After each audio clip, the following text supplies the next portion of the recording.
You wish to consult me? A disparate collection of vagabonds and strays. Did you have anyone particular in mind? She is tolerable, but her faith in the Lady of Loss is poisonous.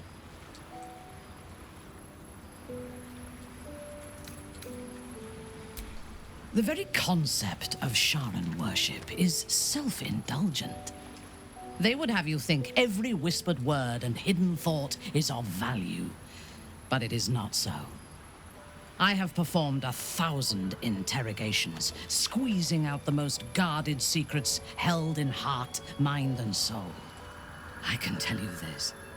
When the trivial parts have been whittled away and I have sifted through what remains, in most cases, a person amounts to nothing at all.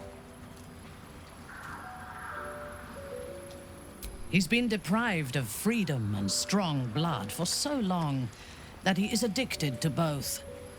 While those addictions have their hold on him, he is still a slave.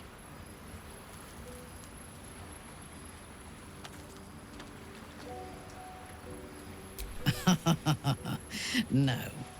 He is well aware that I would exsanguinate him entirely if he flashed his fangs at me.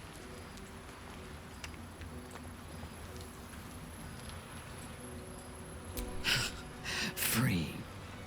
What purpose does he have that does not involve his master? He fears him, he hates him, he dreams of him, and he will either kill him or die trying. Astarion is no more free of Cazador than you or I are free of our tadpoles. He will only be free when Cazador is dead, and that is as it should be. When the time comes, we must hope that he does not only take Cazador's long life, but the power that has sustained him as well. I have encountered few Githyanki in my life. Those that I did were raiders.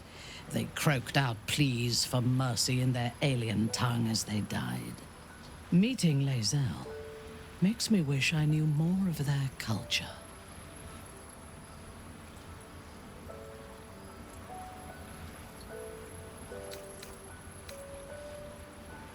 To one who only sees the surface of things, perhaps, you should look deeper. There is a fanaticism in the Lothsworn that lends itself to chaos. They turn their blades on one another as readily as on outsiders. The Gith have stricter hierarchies and stronger commitment to a single cause. Some, like Lae'zel, question that cause. But even so, she retains the discipline of her training.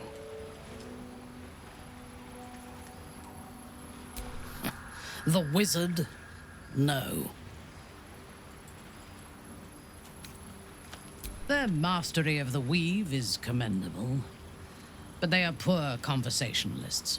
In my experience, they do not usually live long enough to make the effort of befriending them worthwhile. Either the enemy recognizes they are a threat and kills them swiftly, or their curiosity leads them to combust while experimenting with the limits of magic.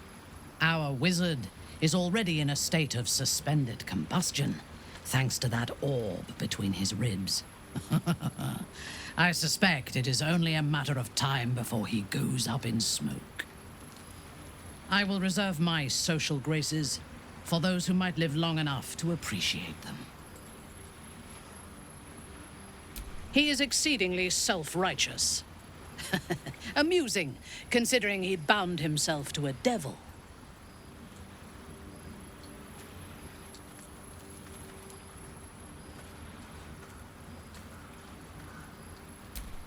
Will doesn't just have blood and dirt on his hands. He has stains on his soul. Those last more than a lifetime. It is as it should be. Purity of soul and deed will not help us to survive the absolute. I would rather be allied with a warlock than the spoiled son of a noble who has more experience with diplomats than devils. I have never known anyone so ferocious and unassailable in battle, and yet so fragile and impermanent in their very being. I often think of mortality as a curse. In time, all that I am and all that I have known and learned will be lost. In time, our cities will be dust. Karlak does not seem to have such anxieties. Perhaps because she cannot afford to.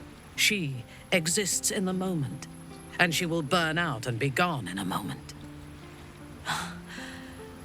There is something very beautiful about that.